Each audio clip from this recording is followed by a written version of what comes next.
Madame, Monsieur, bonsoir. Bienvenue à cette nouvelle édition de Géopolis cette semaine. L'élection présidentielle de 2018 au Cameroun fait de plus en plus monter l'adrénaline. Ainsi, peu à peu, le paysage politique commence à bruire des candidats réellement déclarés, de ceux putatifs ou encore de ceux finalement fictifs. Ce soir, nous accueillons sur ce plateau un candidat déclaré, celui-là, très exactement le premier à avoir indiqué qu'il briguait la présidence de la République en 2018. Il s'agit de Jean-Blaise Gouet, connu jusqu'ici comme homme d'affaires pour avoir notamment présenté et également promu un certain nombre de marques sur la place camerounaise, mais également président du mouvement patriotique pour le changement au Cameroun, MPCC. Bonsoir Jean-Blaise Gouet. Bonsoir M. Guizogo. Alors, vous êtes candidat à l'élection présidentielle, cela on y viendra tout à l'heure, mais on vous appelle également Lucky Gouet. Ben, beaucoup de Camerounais me connaissent beaucoup plus sous le nom de LG, sous le nom de Lucky Gouet. Et bon, tous découvrent aujourd'hui de plus en plus qui est l'homme. Voilà, j'ai été effectivement le représentant de la marque Gold Star à l'époque au Cameroun. Et donc, c'est moi qui ai fait rentrer LG au Cameroun pendant un certain nombre d'années. Et LG, j'ai pris cette marque quand tout le monde, en fait, c'était une sous-marque à l'époque de Gold Star. Mais avec des téléviseurs et des magnétoscopes incorporés. C'était bien. Nous étions en 97. Exact. À peu près par là. Voilà. Alors, les techniques que j'ai utilisées pour faire rentrer LG au Cameroun, et en très peu de temps, vous savez, en l'espace de 2-3 ans, j'ai eu des prix, premiers prix. J'ai pris LG, la première année, j'ai fait plus de 300% par rapport à la personne qui était là. Et l'année d'après, c'était plus de 160%. Donc j'ai eu plusieurs prix en Corée par rapport à ça.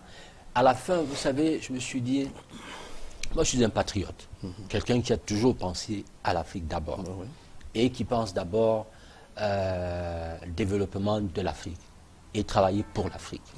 Donc je me suis dit, voilà une bonne expérience, j'ai fait cela pour les Blancs.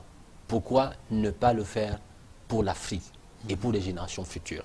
Et c'est comme ça que j'ai créé la marque Lucky Gouet.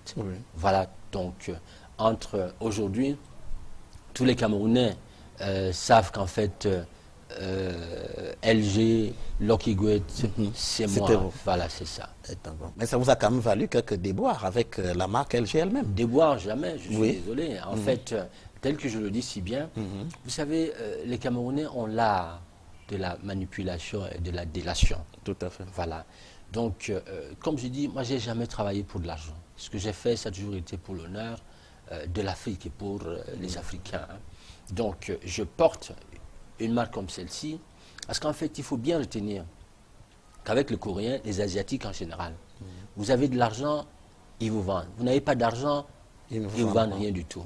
Vous êtes représentant, vous travaillez pour eux. Ça veut dire quoi? Ça veut dire que vous ouvrez vos lettres de crédit, vous avez votre argent, vous achetez et vous avez l'exclusivité. Et moi, j'avais l'exclusivité sur l'Afrique centrale. Donc, le Gabon, Cameroun et puis les autres pays. J'étais le représentant exclusif. Mais seulement, j'étais fier. Vous savez, c'était une très belle expérience pour moi de prendre un produit comme ça, qui est considéré comme une sous-marque, et relever ce produit pour qu'aujourd'hui, que tout le monde parle de LG. Mais seulement, comme je n'ai jamais travaillé pour de l'argent, pour moi, c'était une belle expérience. Je me suis dit, tiens, ça, c'est déjà un challenge de gagner. Je peux le faire pour l'Afrique, donc créer ma propre marque. Alors, nous sommes allés une fois dans une mission que conduisait le Premier ministre, M. Peter Mafani aux États-Unis. Donc, lors de cette mission, j'ai découvert que tout ce qui se vendait aux États-Unis venait en fait de Chine. Je me suis dit, mais au fait, tiens, pourquoi allons-nous continuer à faire un commerce triangulaire? Aller acheter en Europe, aller acheter aux États-Unis ce qui est fabriqué de l'autre côté. Ou encore, pourquoi devons-nous commercialiser les marques d'autres personnes? J'ai décidé depuis ce jour que je ne travaille plus pour les autres et je ne représente plus aucune marque. J'ai créé donc ma propre marque qui est en fait Lucky Gouet. Voilà, c'est ça, LG Lucky Gouet, qui en fait est un produit, une marque, un héritage camerounais. Et pourquoi pas des générations futures. Je pose cet acte aujourd'hui, mais demain, même si j'ai rien, moi, aujourd'hui, c'est pas pour moi, c'est pour les générations futures. Alors, ce concept également, Lucky Guet a pris de l'ampleur, a marché, a pris même le dessus sur LG. Seulement, vous savez, notre pays, tel qu'il est, dès que vous démarrez quelque chose, tout de suite, vous savez, c'est tout le monde qui se réveille, il va où, il fait quoi. Le Camerounais, nous sommes dans un système qui tue les efforts. Et donc, les bâtons qu'on vous met dans les roues. Moi, j'ai eu, pendant cette époque de LG, on n'a pas commencé plus loin, mais si vous voulez qu'on parle de cette époque, on en parle. Voilà. Alors, j'ai eu au cours de... lorsque j'ai changé, en fait, j'ai créé ma propre marque, au lieu d'être encouragé par les Camerounais. Vous savez, il y a quelque chose qui m'a marqué, qui est resté là. Certains Camerounais, pas par tous les Camerounais. Oui, en fait, pas par tous les Camerounais. Voilà, ça c'est clair. Heureusement. Hein, voilà. Parce que à l'époque, ce produit, on le trouvait dans la plupart des ministères au Cameroun. Quelque chose m'a choqué. Et c'est resté là, et ça restera là, jusqu'à ce que j'aide à faire avancer les choses au Cameroun. Tu vois. Vous savez, à l'époque, la primature, là. Cette primature, on lance un appel d'offres pour installer les climatiseurs là-bas. Alors, à l'époque, j'avais lancé, effectivement, une campagne climatiseur pour tous. 350 000 francs CFA. J'ai fait des démarches, j'ai rencontré le Premier ministre, j'ai rencontré son entourage et tout ça. Ils ont dit, OK, M. Guet, de toute façon, vous êtes le moins 10 ans. On vous achètera. De toutes les offres présentes. Oui, de toutes les offres. 350 000 francs. Alors, on m'appelle plus tard pour me dire, tiens-toi tranquille, des gens, ils ont commandé les splits. 1,5 million, un split du même gabarit. Moi, je vendais à 350 000. Ils l'ont acheté à 1,5 million. Alors, j'ai dit, cette nation... À l'étranger? Non, ils l'ont acheté à une autre société étrangère qui était installée là, 1,5 million. Moi, je vendais à 350 000. Et mes produits étaient beaucoup mieux que les leurs. Voilà. Donc, vous savez, ce genre de choses pousse au découragement. Au-delà de ça, on en parlera peut-être. Oui, non, oui, bien sûr. Mais vous venez quand même, vous avez une formation solide qui remonte à depuis longtemps et qui vous a peut-être préparé à affronter ce genre de difficultés. Votre parcours scolaire et universitaire, c'est lequel exactement? Ben, bon, on commencera par le début. Oui. Vous savez, je suis né en Balmayo. Voilà, je suis né en Balmayo à l'époque de la guerre de l'indépendance. Absolument. Donc mon père était effectivement un activiste. De l'UPC. De l'UPC. Oui. Ça a été des personnes qui ont combattu pour cette nation. Absolument. Et très dur. Hein. Oui. Donc c'était, moi par exemple, mon nom c'est Guet. Guet c'est la guerre. Oui. Et j'ai un petit frère qui s'appelle Cameroun. Avec un K? Non, Cameroun avec un C? Oui, avec un K. Un K, parce que c'est très UPC. C'est ça. Un autre qui s'appelle Nsoga. Nsoga, vous savez ce que c'est en Bassa. Bon, la chance et tout ça. Donc, c'était des patriotes à l'époque qui nous donnaient vraiment les noms qui participaient un peu à cette époque de la guerre et puis de l'indépendance, ainsi de suite. Donc, moi, je viens au monde autour de cette période de la guerre de l'indépendance. Et quand je viens au monde, c'est à l'hôpital de Métète. Oui, en Balmayo. C'est tout à fait dans la zone de Balmayo. Voilà. Et pendant que je viens au monde, mon père était en cavale. C'est-à-dire qu'on le poursuivait. Voilà. Il était au village. Et à l'époque, vous savez, c'est toujours le Bassa qui vend le Bassa. Donc ses frères l'avaient trahi comme étant quelqu'un de l'UPC, et les militaires français le cherchaient. Et mon papa a dormi souvent sur un arbre.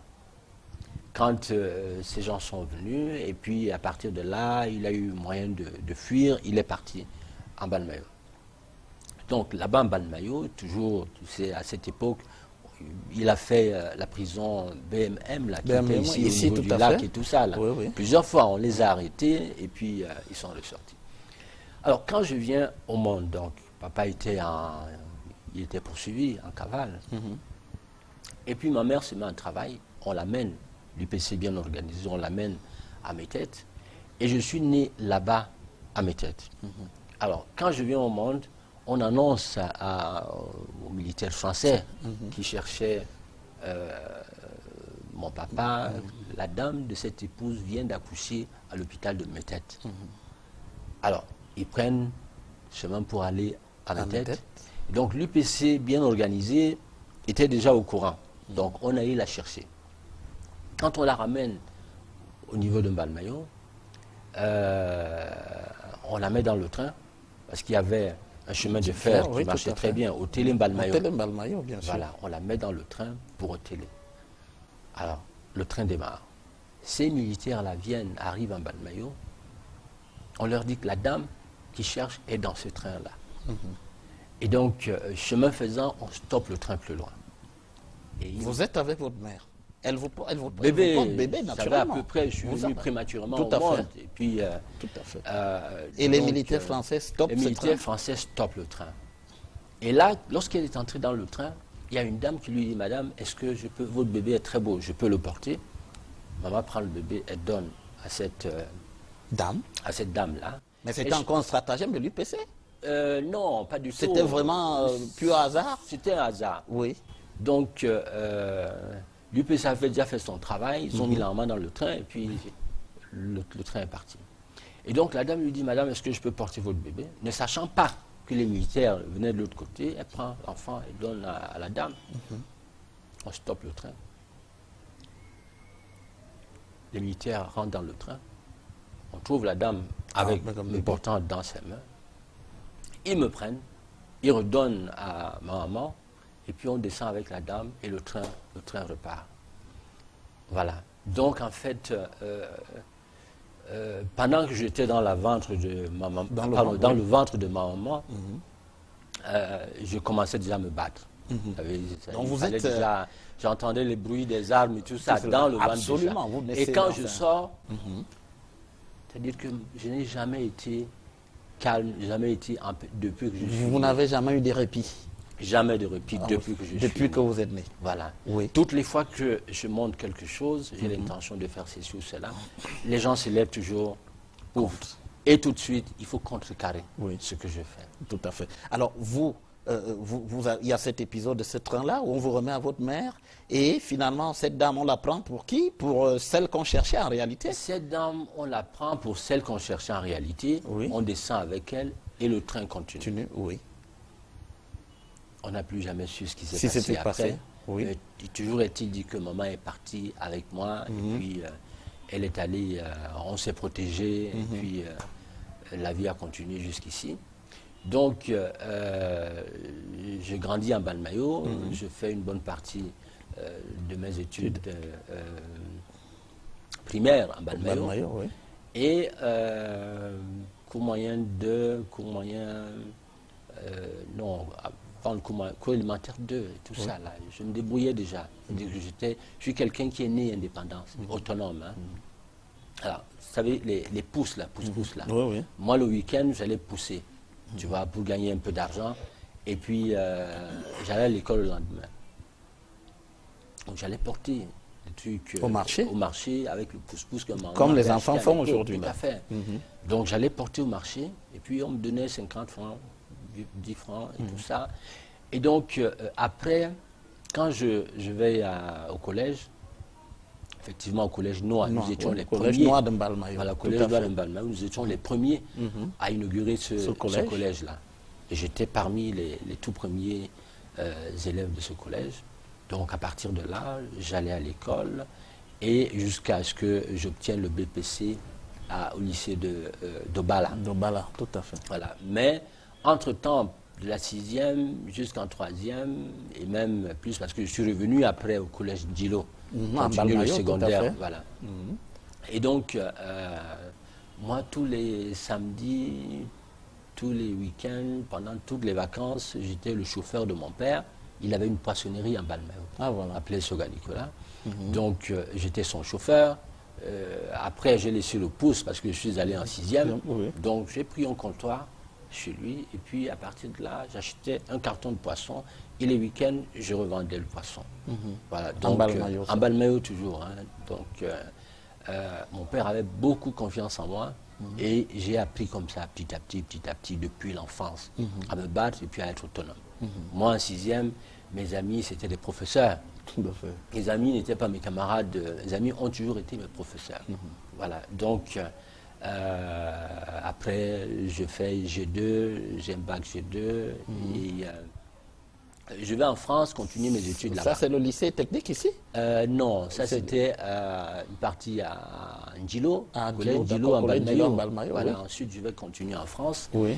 Et puis, donc en France, je fais gestion entreprise et comptabilité. Tout à fait. Voilà, j'ai un BTS de gestion entreprise et comptabilité. Et je travaille, je vais aller sur le supérieur de commerce et d'administration.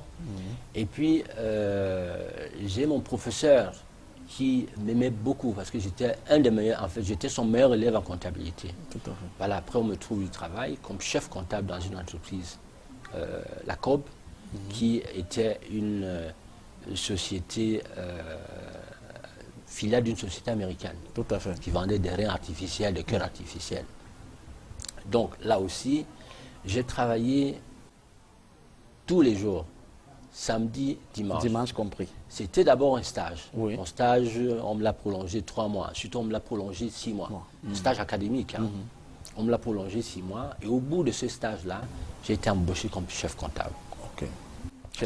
Je sortais fraîchement de l'école et je maîtrisais le plan comptable 57. Oui. Je maîtrisais le plan comptable 82 qui venait de sortir.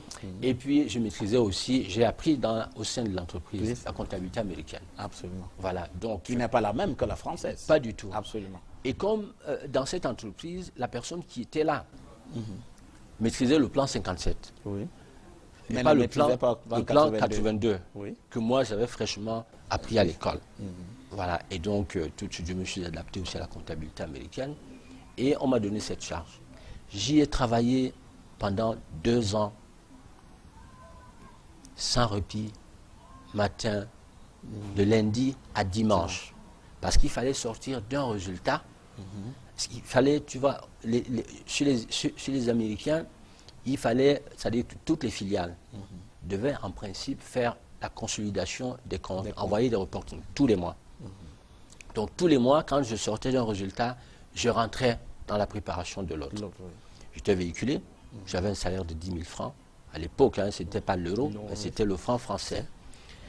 Et donc, 2 ans comme ça, je me suis dit, c'est bien. Ça suffit. Ça suffit pour les Blancs. Je veux travailler pour l'Afrique, les Noirs. Je plie mes bagages, je rentre au Cameroun. Ah ben, nous sommes en 2 ans. 80... On est peut-être en 84. Non, peut-être 90 hein, ou 80, voilà, par là, 80. De toute façon, je rentre au Cameroun. Peut-être vers cette période-là. Et non, c'était après 79. Hein. Je pense que c'était dans la période 89, 90. C'est ça. Donc, là, je rentre au Cameroun. Vous savez, quand vous travaillez en France, votre salaire vous permet de payer l'essence, de payer le métro, de payer votre maison, de manger. Pas d'économie, il n'y a rien du tout qui reste après. Donc, avec cet effort, je me suis dit non, je peux rentrer, contribuer à bâtir le Cameroun. Là-bas, je ferai mieux. Je plie mes bagages, je rentre. Et quand je rentre au Cameroun à l'époque, j'arrive en Balmayo, mon père était polygame. Vous revenez en Balmayo? Je reviens en Balmayo, chez mon papa, et puis à la maison familiale. Bon, parce que déjà quand je suis parti, j'avais dans ma tête, je me suis dit que mon père s'est battu dans sa poissonnerie. Et à son niveau, il arrivait, il avait la plus grosse poissonnerie de Balmayo. Tout à fait. Voilà, moi, parti, je me suis dit, je dois venir et je vais faire mieux que mon père. Voilà, donc je suis rentré en Balmayo.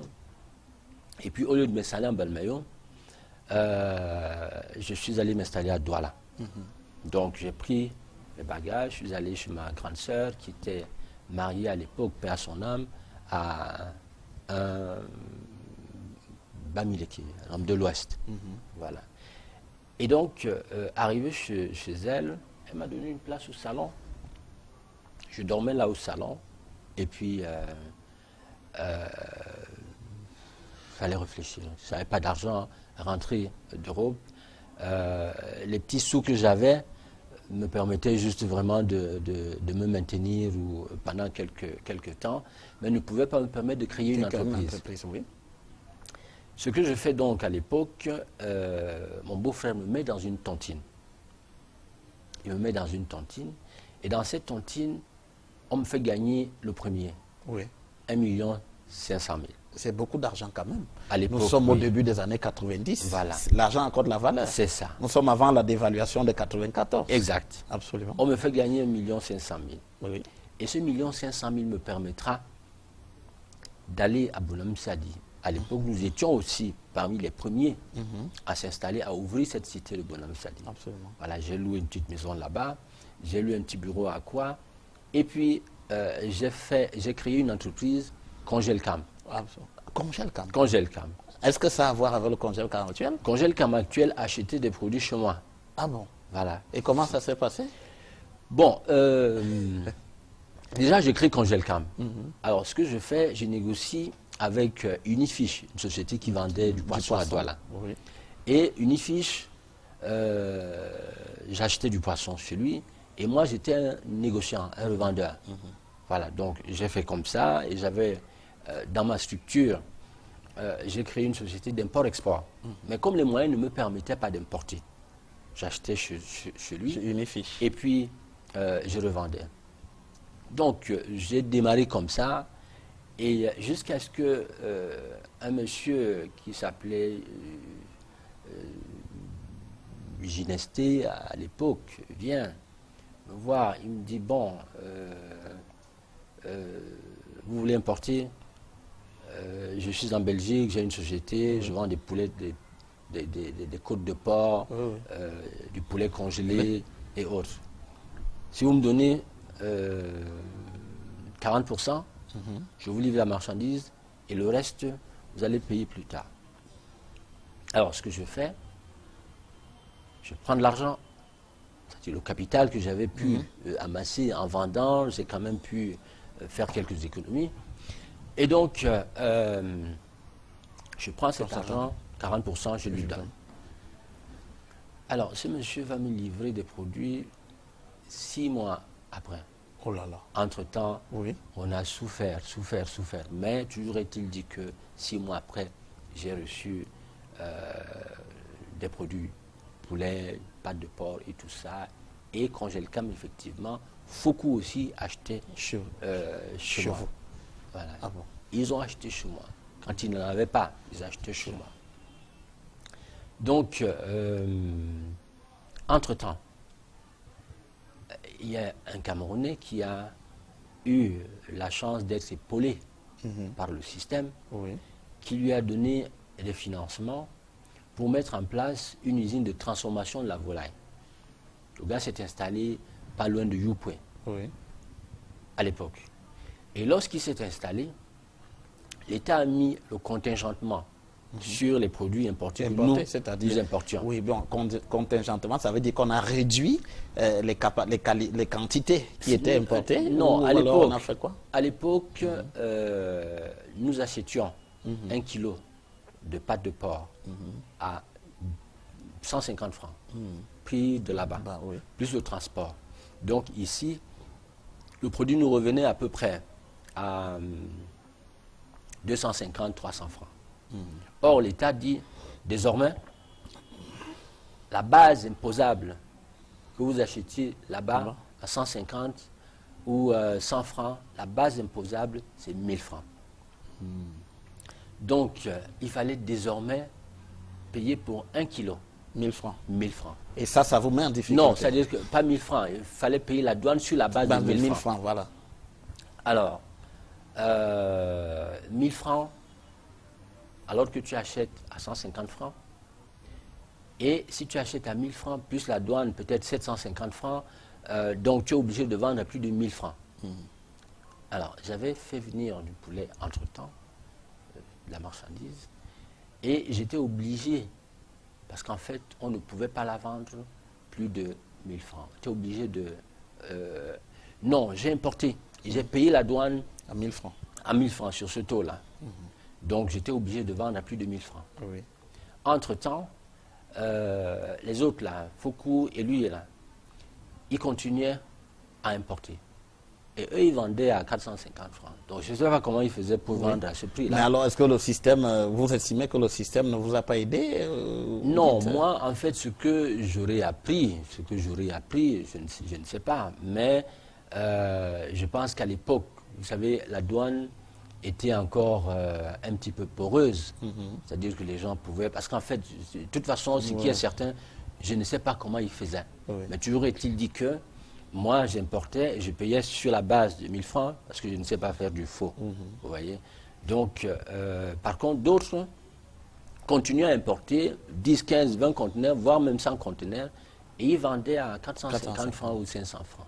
Je ne sais pas quelle magie ils faisaient, mais en fait, ce qui est certain, moi, j'étais obligé, parce que si vous allez au marché, vous allez acheter là à côté à 450 francs, vous ne pouvez pas acheter le même produit à 1000 francs chez l'autre. J'étais obligé de manger mes poulets, en faire cadeau et tout ça. Et c'est comme ça que vous sortez de cette affaire-là, je sors de cette filière-là. Et vous allez où? Voilà. Je sors donc de cette filière. Pendant ce temps, entre-temps, il faut chercher quoi faire. Les économies que j'avais se sont aménuisées. Je n'avais plus rien du tout. Jusqu'à ce que,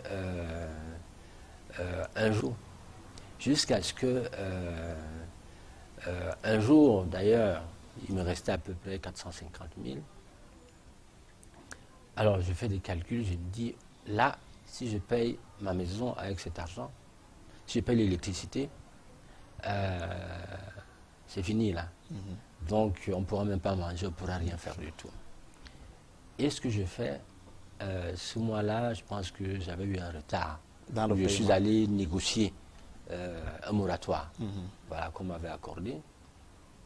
Maintenant, entre-temps, j'avais acheté Le Monde, parce que j'aimais bien lire Le Monde à l'époque. Journal Le Monde. Voilà, j'aimais lire Le Monde à l'époque. Lorsque je suis rentré, ça ne faisait pas longtemps que j'étais là. Et donc, j'achète ce journal-là. Et dans le journal Le Monde, je vois une société en Belgique qui vend les fax téléphones, les téléphones sans fil. Fax, alors je me rappelle que le fax, en fait, je l'utilisais dans la société américaine, là. C'est une technologie qui n'était pas encore ici. À l'époque, pour l'Afrique, c'était encore le téléx. Oui, le téléx. Voilà, c'était le téléx. Et donc, ce que je fais, j'achète le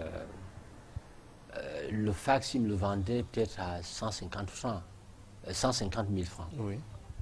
Un fax. Et ce que je fais, j'achète, je recommence, c'est-à-dire que là, je dis, si je ne commence pas une autre affaire, je vais mourir. Oui, tout à fait. Donc, je recommence à zéro, avec un fax et un téléphone que j'importe. Et donc, là, je suis, même les bureaux, j'étais obligé de les libérer. Je suis allé m'installer à Bonabéry, avec ma famille et tout ça. Et c'est comme ça que le fax arrive. Je suis moi-même le commercial, je suis le technicien, je suis tout. Pour vendre les fax. Au Cameroun. Au Cameroun. Et le fax, je pense que mon premier fax, je l'ai vendu à l'époque à M. Bayrou Fadil. Ah, ok. À M. Fadil. Voilà, M. Fadil qui est encore là. Et puis, j'en ai vendu un. Et ce fax-là m'a permis d'acheter deux. J'ai racheté deux, j'en ai acheté 4. Et donc, le téléphone aussi. Comme ça que j'ai acheté un, j'ai vendu, c'était les téléphones à longue distance sans fil. Vous installez une grande antenne chez vous, et puis vous avez votre téléphone. Il n'y avait pas encore le téléphone cellulaire à l'époque. Tout à fait. Voilà. Et donc c'est comme ça que je vends ces téléphones. J'ai effectivement des clients comme Afrique Construction à l'époque et d'autres clients comme le président Pokosi Ndoumbe qui vont m'acheter les téléphones cellulaires après. Mais ce sont mes premiers clients là. Et donc, je vends 1, 2, j'achète 3, 4. Et je suis remonté à avoir un capital de 1 500 000. Et là, quand je reçois un jour une invitation pour aller au Japon, assister à une foire, participer à une foire, la personne qui me vendait des fax en Belgique et le téléphone, je lui avais dit que je voulais en fait représenter cette marque ici au Cameroun. Mais comme il était cher, le bonhomme, en fait, il avait le monopole sur l'Afrique. Moi, je m'adresse également à l'usine directement Nituco. La maison mère. À la maison mère. La maison mère me renvoie sur ce monsieur-là. Jusqu'à ce que ce monsieur m'envoie un jour une invitation pour aller participer à la foire de Tokyo. Alors, j'ai dit, Dieu me pousse. Il dit, monsieur Goethe, vas-y. Alors, je regarde, j'ai 1,5 million. Comment je vais faire? Si je prends le 1,5 million, parce que transport, hôtel et tout ça, ça me revenait à 1,2 million. Alors, il me restait à peu près 300 000. Il dit, je prends là le risque d'aller au Japon. Si ça se passe mal, je ne sais pas. Dieu me dit, monsieur, lève-toi, vas-y. Je me lève, je vais au Japon. Il va rester 60 000 francs. Ma famille est restée là. Et je me rappelle à l'époque que j'avais d'ailleurs des problèmes avec mon épouse parce que partir comme ça, dans l'inconnu, on ne sait jamais ce qui pouvait se passer. Tout à fait. Voilà. Elle était inquiète. Elle était inquiète. Je vais quand même là-bas, j'arrive au Japon. Et au cours de cette foire-là, je rencontre Nituco, le fabricant de ces appareils. Oui. Je dis à Nituco, voilà, ces appareils, je les vends déjà au Cameroun. Donc, je suis venu, je voudrais vous représenter là-bas. Et il se pourrait que ma venue au Japon était salutaire. Parce qu'en fait, ce monsieur avait il était en banqueroute. Ah bon. Donc, il ne pouvait plus acheter chez les gars. Et le belge, quoi. Voilà, le belge. Il ne pouvait plus acheter chez les gars. Quand j'arrive, ils me disent, mais au fait, tiens, l'autre monsieur ne peut plus vendre. On ne travaille plus avec lui. Donc, si vous travaillez, vous voulez représenter le produit au Cameroun, il n'y a pas de souci. Ils me disent, c'est bon. Alors, ce que je fais, je leur dis qu'ils me donnent 2 échantillons. Donc, je reprends 2 fax chez eux et des téléphones. 2 téléphones à peu près. Pour moi, les 2 fax étaient la marchandise.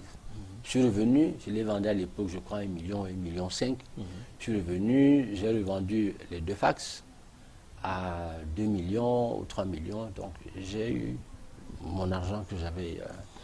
donc, j'ai récupéré ce que j'avais placé pour ce voyage-là. Seulement, ce qui était bien, c'est ramener des échantillons de téléphone. Et quand je reviens au Cameroun, le ministre Sanda Oumarou, ministre des Postes et Télécommunications à l'époque, hein, je vais le voir. Il dit, Excellence, voilà un poste de téléphone que je voudrais assembler au Cameroun. Je vais vous le vendre. Le gars me dit, Monsieur Goethe, ce téléphone-là, si vous le montez au Cameroun, je vais vous l'acheter. Donc, ce que je fais, rapidement, à Douala, je loue un hangar. Et dans ce hangar, j'installe un petit atelier de montage. Le ministre envoie une équipe qui vient vérifier, qui constate effectivement que le petit atelier de montage était impeccable. Et on lui fait un rapport, je reviens le voir, et le ministre me donna une lettre commande de 1000 postes. C'est-à-dire d'un poste, tout de suite il me donne une lettre commande de 1000 postes. Oui.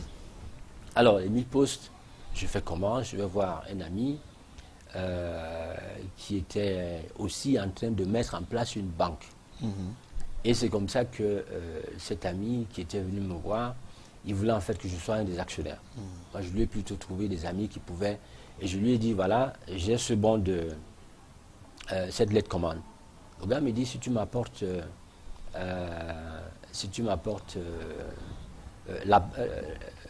le ministère des Postes peut me donner 30% d'avance. Oui. Il me dit, sauf qu'il me faut une caution. Oui. Voilà. Le gars me dit, il n'y a pas de souci. Moi, si le ministère te donne, je te donne une caution bancaire, et puis je l'ai ramené au ministère, on m'a donné les 30% d'avance. Le gars, c'était sa première lettre commande de cette banque-là qu'il ouvrait.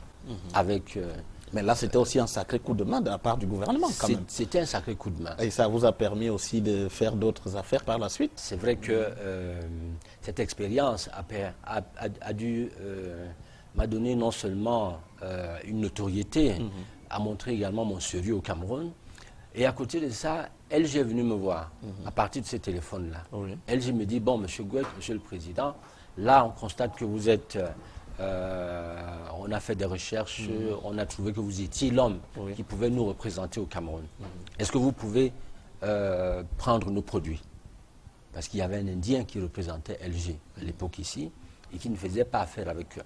Donc, j'ai accepté. Et c'est comme ça que je suis parti, donc, à partir de ce téléphone, à la représentation de LG, que je laisse effectivement, après, suite à la méchanceté, c'est ce que je dirais, de certaines personnes. À la méchanceté de certaines personnes, c'est-à-dire qui, quand je lance, ils voient que Gouet avance avec tout ça. Et chez nous, en principe, lorsque vous n'êtes pas dans des systèmes, vous êtes une personne qu'on doit forcément éliminer. Et c'est comme ça que un jour, je lance une campagne sociale, lutte contre la pauvreté.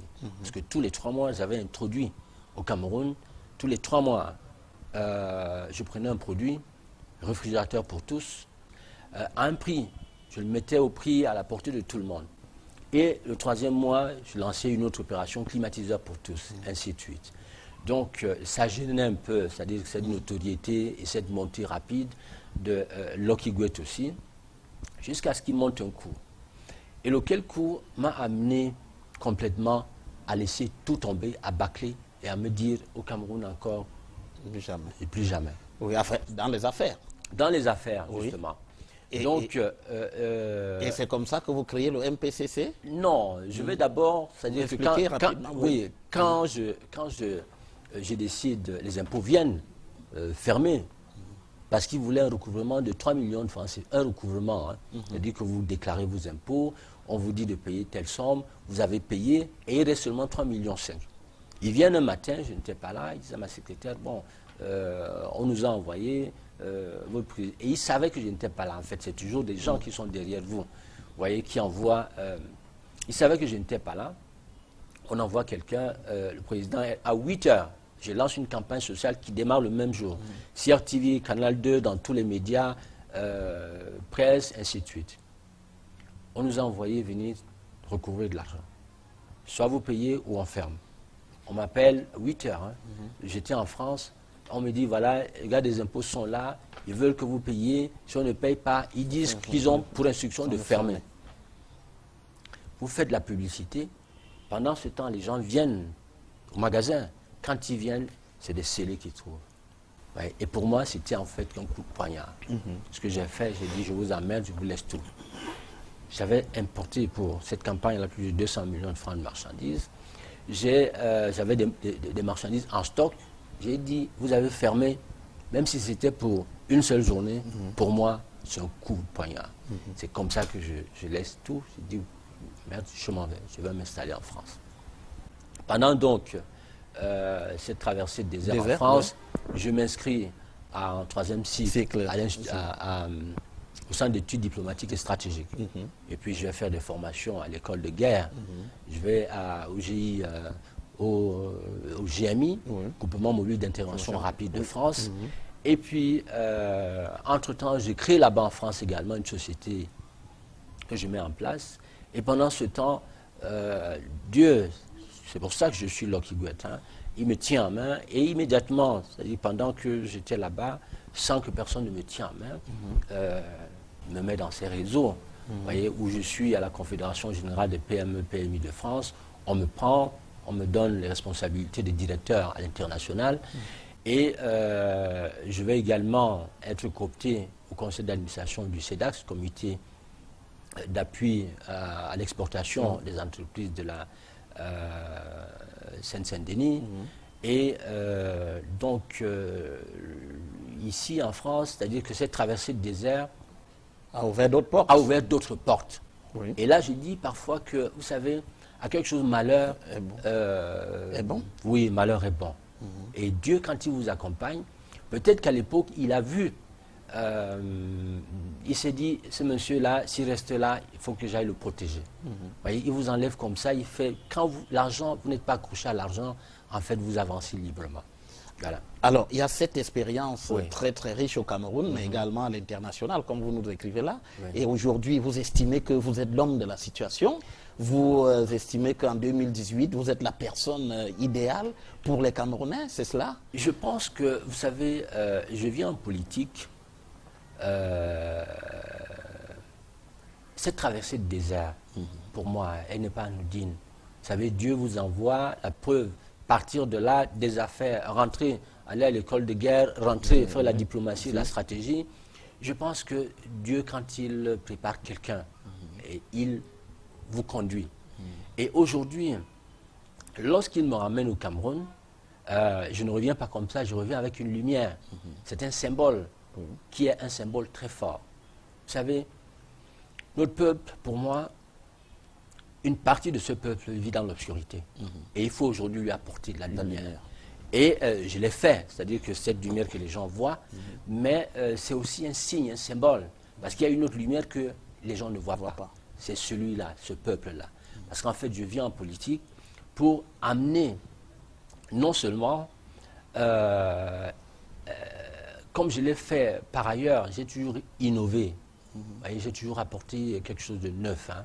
Et je pense que là aussi, j'apporte en politique une innovation. Dieu voudrait que je vienne, en fait, ramener le peuple au centre du pouvoir.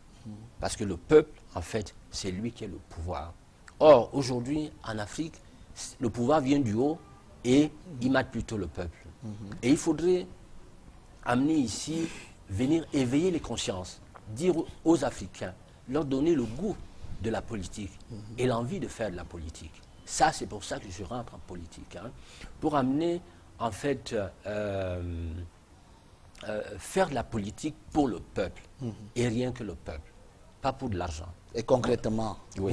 si vous êtes étudié, qu'est-ce que vous avez comme programme? Qu'est-ce que vous proposez pour les Camerounais?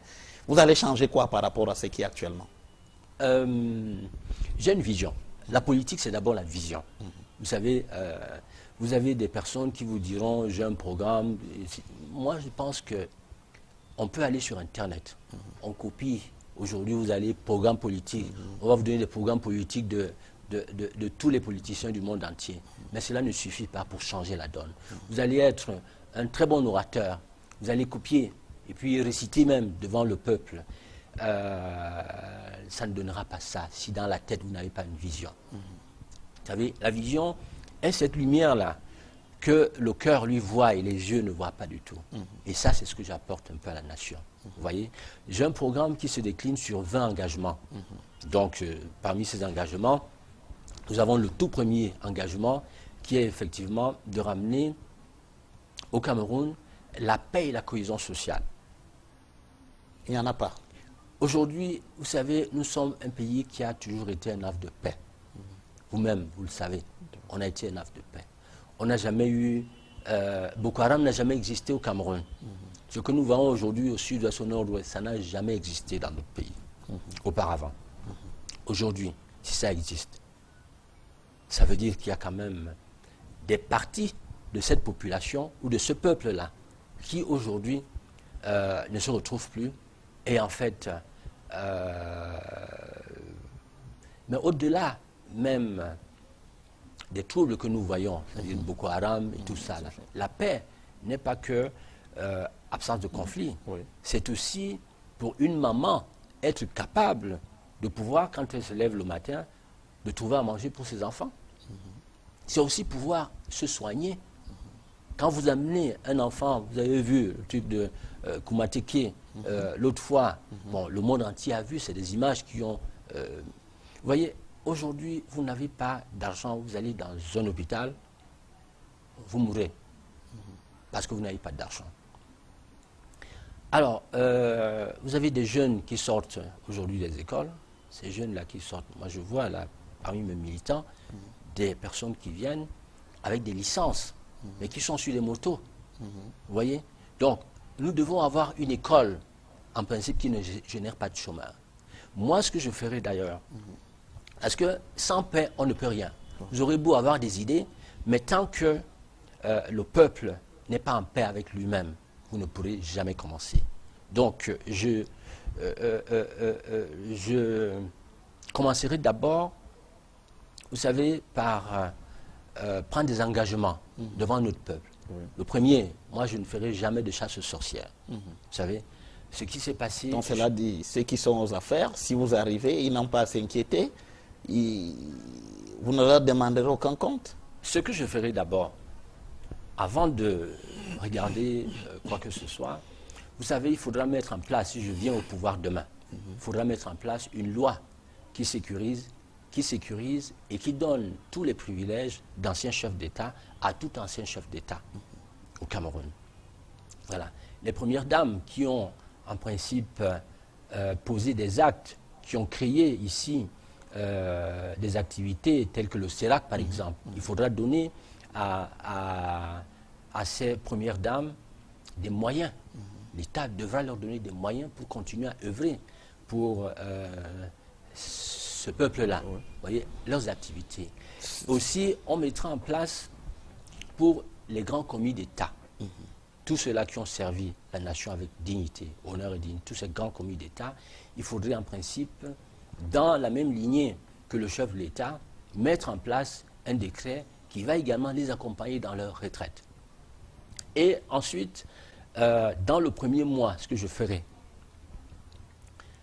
Madame Ahidjo, la dépouille de l'ancien président, le regretté Amadou Ahidjo, j'irai moi-même chercher cette dépouille-là.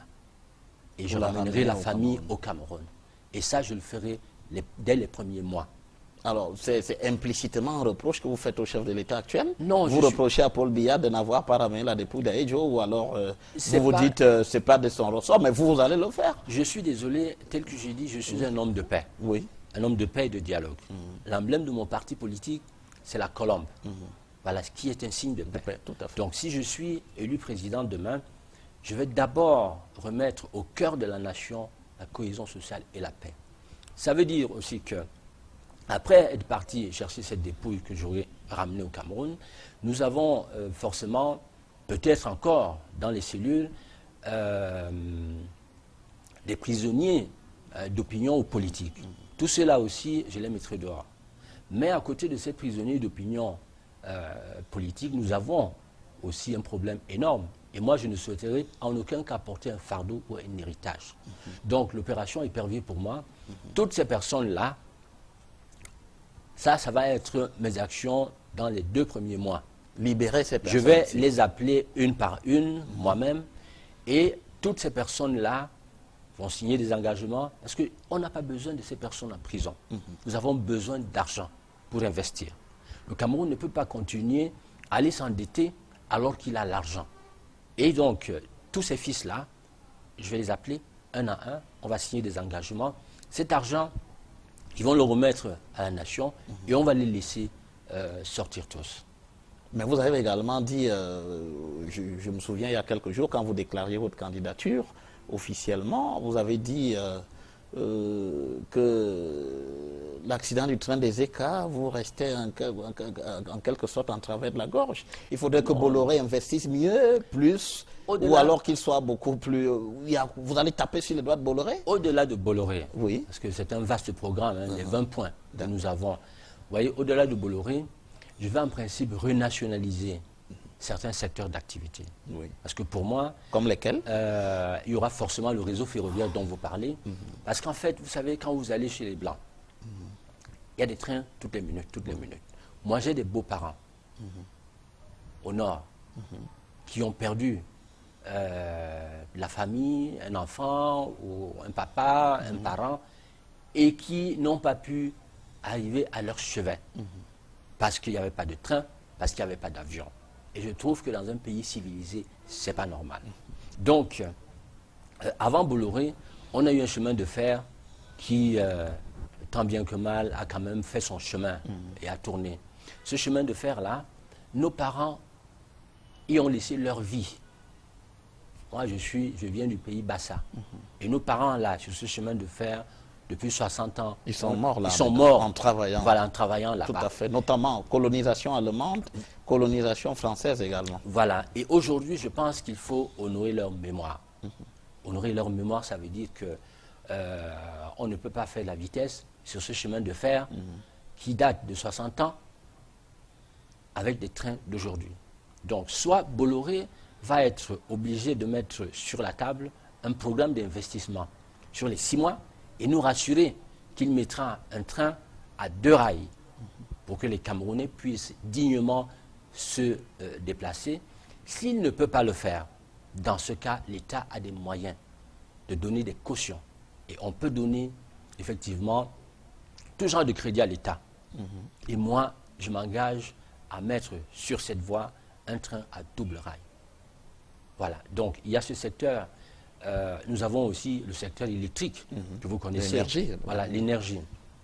Alors, ce que je trouve aberrant, et c'est pour ça qu'il faudrait à la tête de la nation un gestionnaire, voilà, un homme qui, au-delà de la tête de la nation, bien sûr, parce que même, je ne peux pas comprendre pourquoi l'État va financer la production des barrages. On prend de l'argent, on investit Mevele, Lompanga, Mekin, et ainsi de suite. C'est l'État qui achète, qui prend des crédits et réalise ces investissements-là. Une fois que l'État a réalisé des investissements, je ne vois pas pourquoi l'État ne peut pas vendre son énergie lui-même. Il prend l'énergie, il donne à quelqu'un d'autre qui, lui, n'est là que pour vendre.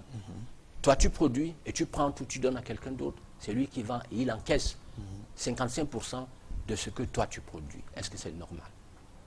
Je ne trouve pas ça normal. Donc, il faut reprivatiser. Je vais renationaliser ce secteur-là. Voilà, je vais le renationaliser. Donc, nous avons le secteur d'eau, nous avons également le secteur, une partie du secteur transport, qui, pour moi, hein, sont des domaines qui relèvent de la souveraineté de l'État. On a aussi les télécommunications. Vous vous rendez compte que si on laisse les télécommunications dans les mains des étrangers ou dans les mains des investisseurs privés, on peut à tout moment, au Cameroun, créer, si vous voulez, un chaos et un coup d'État. C'est facile.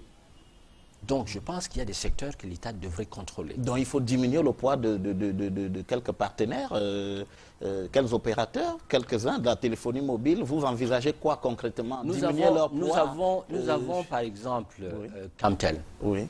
Voilà. Vous voyez? Donc, en principe, Camtel aujourd'hui, qui produit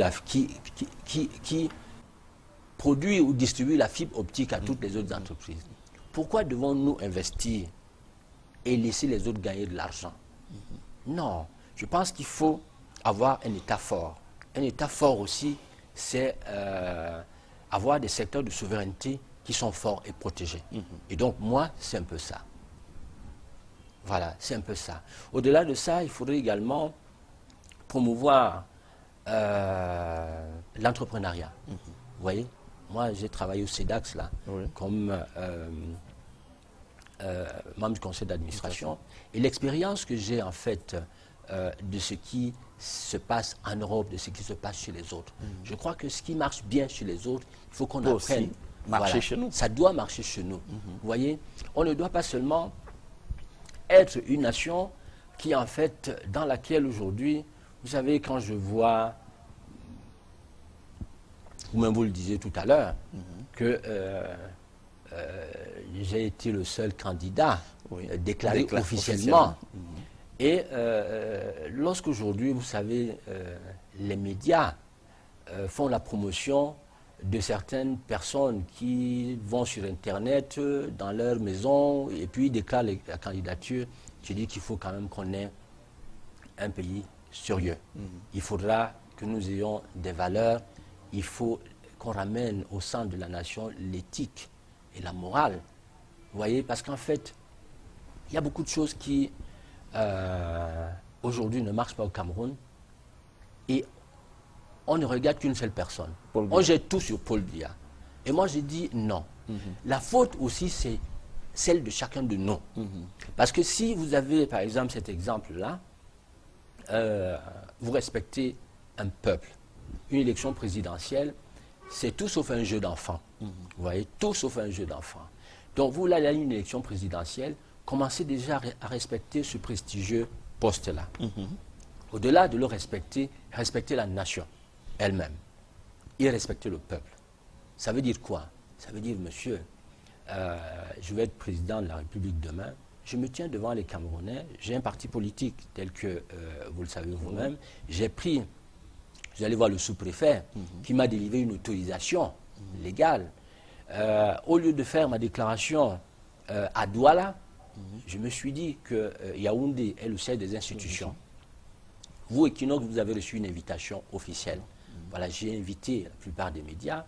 Je profite d'ailleurs de l'occasion pour remercier tous ces hommes des médias qui étaient présents, qui ont répondu présents et qui ont couvert avec beaucoup de dignité et beaucoup d'honnêteté l'événement.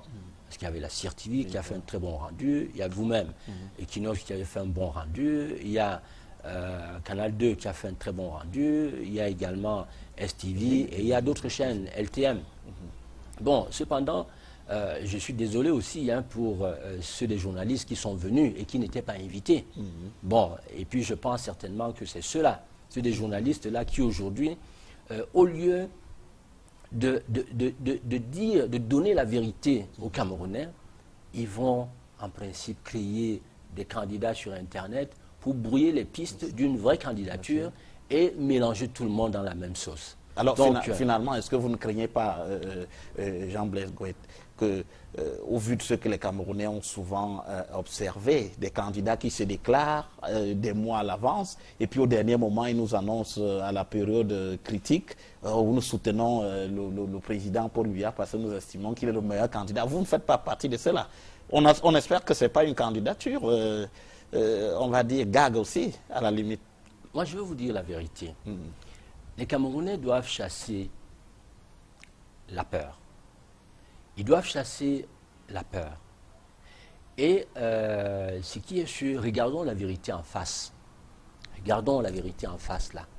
Nous n'avions jamais eu de Boko Haram. Nos frères anglophones là, ils vont certainement peut-être pas défiler là. John Frundi vous a dit qu'il n'allait pas, il a annoncé, j'ai lu comme tout le monde, qu'il n'allait certainement pas participer au défilé. Mais moi, en homme politique, je le comprends. Et je pense qu'il a raison de prendre cette position-là. Raison pourquoi? Parce qu'en fait, vous savez, le fief, ce fief-là a été son fief depuis toujours. Alors, il ne va jamais défiler à Douala, à Yaoundé, dans d'autres régions, alors que ses propres frères là-bas vont lui interdire de défiler dans sa propre ville. Vous voyez, s'il ne défile pas là-bas, tant que ce problème n'est pas résolu, je pense que nos frères de ce côté ne sont pas contents. Il faudrait d'abord trouver des solutions, résoudre le problème de ceux-là qui sont encore, incarcérés. Et après seulement, la solution pourra être trouvée. Mais tant que ce n'est pas fait, il y a cette partie de population qui sera toujours en colère. Et je pense que Frundi a eu raison tout de suite de prendre les devants. Parce que s'il ne le faisait pas, peut-être que politiquement il serait mort. Peut-être, hein, ça c'est mon analyse. Bon, maintenant, on ne peut pas aussi lui en vouloir. Et de deux, vous savez, la politique au Cameroun n'intéresse personne. Aujourd'hui, les Camerounais ne s'intéressent pas à la politique. Et pourquoi? C'est la manière dont cette politique est faite au Cameroun qui, en fait, non seulement fait peur et décourage. On a pensé, on a toujours cru que la politique, dans la politique, il y avait un mystère. Vous savez que c'était quelque chose de secte ou bien je ne sais pas, ou encore que la politique était réservée à une certaine classe de personnes, ou encore qu'il y avait un certain mystère dans la politique. Mais la politique, c'est quoi? La politique, c'est vous, c'est moi, c'est lui, c'est nous tous, la politique. Donc, je pense que les Camerounais doivent en fait, les Africains en général, doivent se dire aujourd'hui que si les Européens sont arrivés là, jusqu'à ce que Macron soit élu, ils l'ont fait dans la démocratie, ils l'ont fait dans la transparence, ils l'ont fait... Macron s'est préparé depuis des années. Pour qu'il arrive là, il n'est pas arrivé là, il ne sort pas des bancs d'école comme d'autres ici, là. Il est encore à l'école et il pense qu'il peut devenir ministre. Moi, j'encourage les jeunes qui, en fait, ont une ambition. Parce que le parti politique que j'ai créé, le MPCC, c'est un parti pour les jeunes, leur donner l'occasion de s'intéresser à la politique. Et demain, en fait, avant de partir, avant que je ne meure, ou même venir dans cette politique comme Mandela, ça c'est mon ambition. Hein. Donc je voudrais venir en politique comme Mandela et partir comme Mandela. Absolument. Ça veut dire qu'il faut aujourd'hui venir recentrer les choses, remettre tous les Camerounais ensemble. Aujourd'hui, de plus en plus, on tend à être divisé. Et je souhaiterais, vous savez, appeler nos aînés en politique. C'est-à-dire que les aînés qui, le président Biya, Bello Bouba, Damoun Damjoya, John Frundi. Voilà, tous ces aînés, oui. À partir du président Paul Biya. Vous les appelez à quoi? C'est des personnes, c'est des aînés que je félicite déjà. Voilà, je les félicite hein, pour le courage, parce que se lever en politique, vous avez vu vous-même, hein, les petites manigances là, qui commencent à peine, je déclare ma candidature, la nuit, ils vont crier 11 autres candidatures, alors que je suis le seul candidat. Ils crient 11, ils mélangent. Donc la politique, c'est pas facile. Et ils ont eu le courage de se lever. Et ce qu'ils ont fait aussi, ils l'ont fait avec leur époque. Et moi, j'ai dit que je leur suis reconnaissant. Aujourd'hui, j'en appelle à tous, qu'ils puissent en fait, non seulement savoir qu'aujourd'hui, hier, vous savez, nous avions un ordinateur IBM, qui pouvait être comme cette salle-là. Oui. Aujourd'hui, l'ordinateur, c'est le petit portable que nous tenons là. Oui. Donc, à chaque génération, une époque. Et donc, ils sont dépassés.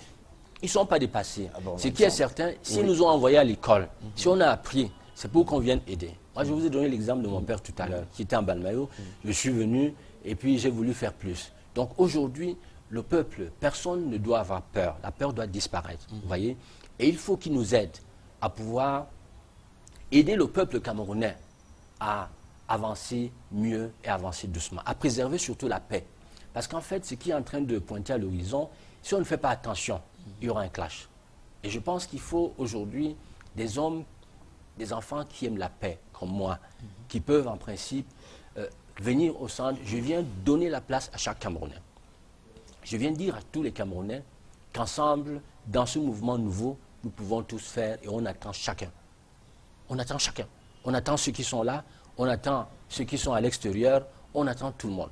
Et la nation aujourd'hui voudrait que nous tous, nous puissions revenir et qu'on se mette autour d'une même table, qu'on repense un nouveau Cameroun. Et ce nouveau Cameroun, c'est une nouvelle génération que nous autres, nous incarnons, ou que j'incarne. Et donc, je souhaite que aussi bien le président de la République que tous les autres, qui nous facilitent, qui facilitent aux Camerounais l'œuvre qui doit se poursuivre. Parce que cette œuvre ne peut pas seulement se poursuivre. Mais sans eux, qui doit se poursuivre sans eux. Avec eux. Parce que moi, je vous dis avec eux. Parce que moi, je souhaiterais bien, vous savez, aller demain à Vomeka, voir le président et lui dire, Monsieur le Président, venez m'aider à Yaoundé. Ça me dépasse. Comment vous avez fait hier quand vous étiez là? Parce qu'en fait, mais vous les envoyez quand même à la retraite là. Ces aînés sont des bibles. Et si vous ont dit qu'ils voulaient à la retraite? Non, je suis désolé. Vous savez, il faut aujourd'hui que, par rapport à ce qui est en train de pointer à l'horizon, vous savez, il faudrait qu'on mette en place une élection qui soit démocratique. Et si on met... Non, même à un tour. Oui. Moi, j'ai dit même à un tour parce que les Camerounais aujourd'hui, beaucoup dans les coulisses, tous dans les coulisses, il n'y a pas un seul. Dans les coulisses, même dans le système là, ils se posent la question, est-ce que le président va se représenter? Est-ce qu'il va se représenter? Est-ce qu'il ne va pas donner à tel ou tel dauphin? Il y a beaucoup de dauphins qui sont là, qui attendent. Mais ces dauphins aussi ne peuvent pas que viser le poste de président. Ils sont là, ils sont assis sur... ils ont de l'expérience, j'aurai besoin d'eux demain.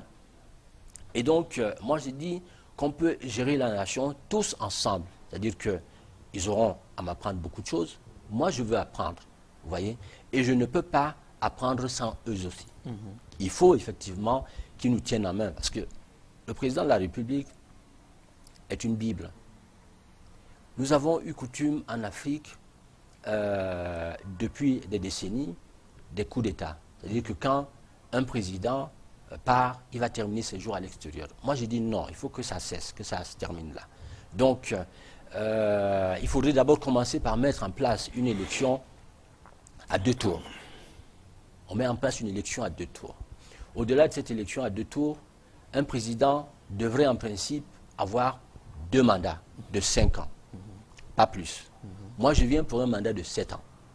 Et après les 7 ans, si on a réalisé tout ce que nous avons, tout le projet là, c'est-à-dire les 20 engagements, je pars après les 7 ans commandés là et je laisse les autres continuer. Il faut faire revenir toute la diaspora au Cameroun. Vous savez, un Camerounais qui a une double nationalité perd la nationalité camerounaise. Or, c'est des intellectuels, c'est des cerveaux que nous avons là-bas. Et toutes ces personnes, en principe, doivent revenir mettre les mains pour qu'on construise ensemble la nation. Et moi, j'ai besoin de tout le monde pour faire ensemble la politique autrement au Cameroun. Et dans un grand mouvement qu'est le MPCC. Absolument. Alors, vous parliez tout à l'heure d'Emmanuel Macron, 39 ans, président de la République, le plus jeune depuis Napoléon en France. Et puis, on vous a vu dans votre parcours, vous avez des entrées en France également. Elles vous seront utiles. J'ai eu l'occasion de vérifier que vous avez beaucoup côtoyé la droite, plus que la gauche. Vous avez des acquaintances à droite, puisqu'on vous voit en compagnie de Anne-Marie Drac, qui pourrait d'ailleurs venir dans le gouvernement Macron. On vous voit avec Brice Hortefeux, on vous voit avec, bien sûr, d'autres, Olivier Stirn, d'autres personnes. Donc, beaucoup plus à droite qu'à gauche, c'est cela, pour ce qui concerne la France. C'est vrai que j'ai également beaucoup d'amis, hein, vous savez, à gauche. Manuel Valls. Bon, la France, vous savez, pendant ma traversée de désert, je suis arrivé à l'époque où Sarkozy était au pouvoir. Donc Sarkozy m'a accueilli, il m'a donné le RMI. Et donc, chemin faisant, avec Madame Anne-Marie Drac, j'avais été mis effectivement dans l'une des missions qu'effectuait le gouvernement français, aussi bien en Côte d'Ivoire qu'au Ghana. Donc j'étais membre de cette mission-là, avec tous les grands groupes, c'est-à-dire les responsables de tous les grands groupes français, Total, Bolloré et puis tous les autres. Mais je profite de cette antenne pour féliciter le président Emmanuel Macron, parce que c'est un jeune qui a prouvé qu'en fait, rien n'est impossible. Il suffit d'être engagé. Et lorsque vous êtes engagé, quand vous êtes sincère dans votre démarche, le peuple vous suit. Et donc aujourd'hui, c'est cet exemple en fait qu'il faudrait que... Il a de l'expérience, il ne s'est pas levé comme ça, Emmanuel Macron, pour dire je veux devenir président. Non, il a écrit des livres, il a été banquier, il a fait ci, il a fait ça. Moi, je suis un homme d'affaires, lui, il a été banquier. C'est à peu près aujourd'hui dans le monde le même profil. Vous voyez, quand vous regardez, aussi bien au Bénin... Oui, avec Patrice Talon. Patrice Talon. C'est un exemple que vous citez beaucoup, Patrice Talon. C'est le nouveau modèle que vous espérez pour l'Afrique? Moi, je pense qu'il y a un vent mondial. Et ce vent mondial qui est en train de tourner voudrait forcément que l'Afrique soit gérée par ceux-là au moins qui ont eu à gérer des entreprises, tant bien que mal, mais qui ont une expérience. Vous savez, tel que je vais vous donner l'exemple tout à l'heure, je ne peux pas comprendre pourquoi nous pouvons aller emprunter de l'argent. C'est des dettes que nous allons laisser sur la tête des générations à venir. Parce que demain, il faudrait éventuellement que nous puissions recentrer, faire le point, l'inventaire. J'ai dit que je ne voulais pas de ça, ce sorcière. Mais il faudra quand même que nous sachions, nous sommes un producteur de pétrole, nous sommes un producteur de gaz, nous sommes un des plus gros producteurs, c'est-à-dire nous avons la plus grosse réserve de diamants au monde. Moi, j'ai lu dans des peut-être que... Dans des revues. Dans des revues, peut-être comme vous aussi. Hein. Donc, nous avons des richesses qui permettent effectivement de pouvoir, en principe, si on les dirige vers les caisses de l'État, vers le budget de l'État, le Cameroun peut devenir un paradis demain. Et moi, je reviens recentrer les choses justement vers ces caisses-là. C'est-à-dire ceux qui ont été là avant, qui ont profité de tout cela. Je dis que on ne va jamais ouvrir des comptes pour regarder ce qui s'est passé. Mais ce que nous trouvons en place tout de suite, il faut qu'on le prenne avec tous les Camerounais et qu'on remette de l'ordre. Une fois que l'ordre a été remis, M. Gouet s'en va et il laisse les autres continuer. Voilà, donc en fait, je viens apporter un espoir nouveau. Il faut redonner l'espoir aux Camerounais.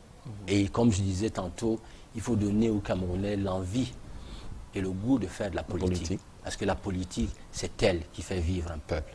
Et on fait de la politique pour un peuple. Alors, et donc finalement, les appuis, vos soutiens aujourd'hui, c'est quoi, Jean-Blaise Gouet? Quels sont vos soutiens? Ben, le soutien doit d'abord être le peuple. Et donc, ce peuple camerounais, qui aujourd'hui aussi commence à se poser des questions, commence à s'inquiéter.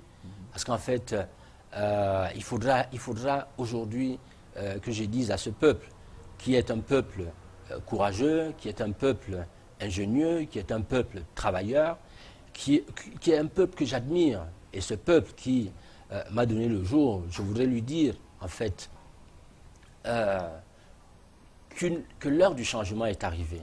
Et il faudrait effectivement que ce peuple accepte et n'ait pas peur du changement. Parce que la nation, nous l'aimons tous. Et cette nation que nous aimons tous, si aujourd'hui on continue à camper et en ne disant pas la vérité de ce qui se passe exactement sur le terrain. Le pays, demain, vous savez, au nord, là, c'était parti, c'était vers la frontière. De plus en plus, ils viennent. Vous savez, là, ils ne sont pas loin de Maroua. Ils n'étaient pas loin de Maroua il y a encore quelques temps. On a eu les attentats et tout ça même, pas loin de ces localités. Aujourd'hui, nous sommes à l'est, là, au nord-ouest, au sud-ouest, et peut-être, pourquoi pas, si le problème des anglophones est mal géré, le problème d'anglophones également, pour lequel vous permettrez, en fait, que je donne un petit peu... Oui, quelle est pour vous la solution, puisque le gouvernement a créé la Commission nationale pour la promotion du bilinguisme et du multiculturalisme. Une section anglophone a été créée à la Cour suprême, une autre section anglophone à l'ENAM, mais on n'a pas le sentiment que la colère s'extompe. La preuve, le 20 mai prochain, on n'a pas un défilé en vue de ce côté. Moi, je pense que toutes ces décisions, pour moi, en politique et stratège, toutes ces décisions-là, c'est en fait, ne peuvent traduire qu'un aveu d'échec. De la part du gouvernement? Oui, c'est un aveu d'échec. Parce qu'en fait, le peuple, la rue, ne peut pas imposer des choses à un gouvernement. Et c'est ce qui se passe aujourd'hui. Parce que la rue a demandé ceci ou cela. On est obligé de signer, de signer, de signer, de signer, de signer. Bon, c'est bien. Mais seulement si une partie de ce que ceux-là qui sont en prison, et pourquoi ils sont partis en prison, c'est aujourd'hui donné par l'État. On a ouvert Internet et puis tout ça, là. Il faut qu'on laisse le peuple et puis qu'on reparte tout ça de zéro. Parce que ces personnes-là... Il faut les libérer, c'est ce que vous dites. Bien sûr, ces personnes avaient des revendications qu'on a commencé en partie à leur donner. Mais là où il faudra faire attention, vous savez, ce problème anglophone est une crise profonde de toute la nation, du peuple camerounais. Et si c'est mal négocié, vous savez, le Cameroun, pour moi, est comme un autre papa. Ce papa a 10 femmes. Pour moi, c'est pour caricaturer, que l'homme de la rue comprenne bien. Ce papa a 10 femmes, qui sont nos régions. Et dans ces régions-là, ensemble, nous sommes 25 millions d'enfants. Si nous prenons 80% des richesses, ou 80% de ce que nous avons, ou même une bonne partie de ce que nous avons, et le donnons à 20% seulement, à 2 femmes. Deux femmes seulement. Les autres épouses également vont se fâcher. Elles vont dire, non monsieur, nous aussi, on va se mettre en colère.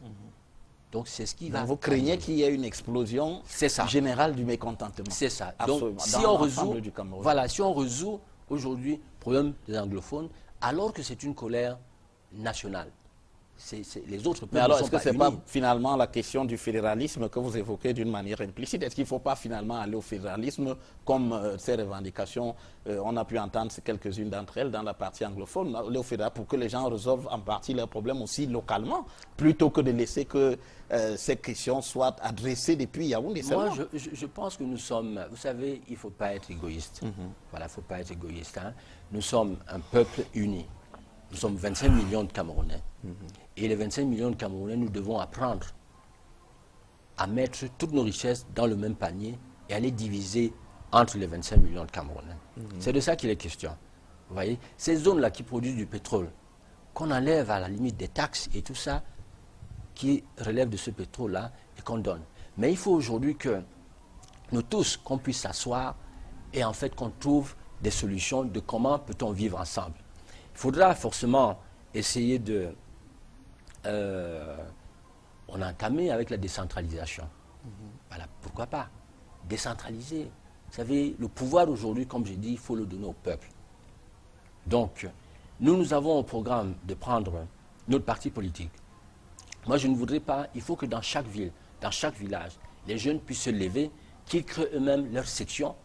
Quand vous vous levez, vous créez votre section au quartier, le quartier vous connaît. Les parents qui sont dans votre quartier, dans votre village, vous connaissent. Et il faut que désormais, le peuple lui-même choisisse ses candidats qui vont être présentés demain dans les mairies, que nous allons envoyer à l'Assemblée, qu'on enverra au Sénat. Mais il ne faudrait plus que les investitures viennent du comité central du sommet. Non. Moi, demain, j'appelle tous les Camerounais à se lever debout, comme un seul homme dans ce mouvement, le MPCC, et à pouvoir, en principe, créer autour d'eux des cellules, des commissions, et entre eux, ils choisiront qui demain va être leur candidat aux différentes élections. Hein. D'accord. Voilà. Alors, Jean-Blaise Gouet, oui. Nous sommes arrivés au terme de cet entretien. Je dois dire qu'il a été assez riche. On a pu apprendre beaucoup de vous. Merci encore d'avoir d'avoir accepté notre invitation ici sur le plateau d'Equinox Télévision. Et nous vous donnons rendez-vous à d'autres occasions, hein, notamment pendant la campagne pour l'élection présidentielle à venir. Nous pourrons encore discuter avec vous de vos programmes, de votre vision du Cameroun, Jean-Blaise Gouet. Merci beaucoup. Je serai toujours... c'est avec plaisir que je viendrai toujours que je nourrirai à votre invitation. D'accord. Merci encore. Merci. Alors, merci aussi à vous, chers téléspectateurs. Vous êtes restés sur nos programmes hein, pendant tout cet entretien. Je vous dis de rester encore en compagnie d'Equinox Télévision. Ne quittez pas, les programmes sont alléchants et je vous donne rendez-vous dimanche prochain lorsqu'il sera 20h30 pour une nouvelle édition de Géopolis. À très bientôt.